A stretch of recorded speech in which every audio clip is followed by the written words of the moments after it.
inanmazdım ki ne vaxtsa bir gün olabilir ürəyimə yaxın bir insan gəlişiyle güzelleştirer hayatımı, verer sebep yaşamağa həmin insan. Şükür olsun seni hayatıma gönderene, seni benim hayatıma bir ömür bəxş edene.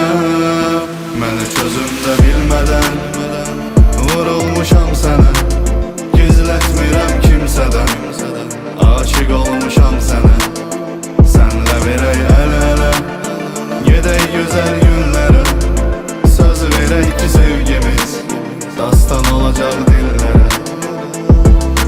Hoş geldin hayatıma ay qara qız, nazilə baxıb saçlarını daraqır. Sən mənə tanrıdan böyük hədiyyə, bir yazılıb bizim malın yazımız. Gəl ikimiz verək əl-ələ, bir olaq sevgimizin sonuna qədər. Can deyib can eşidəyər dəfə, bu sevgidən bir daha olana qədər. Səni görməsəm əgər ki bir gün mən, inan gülüm sənə görə dəli olaram. Yetər ki gülüm səhər gün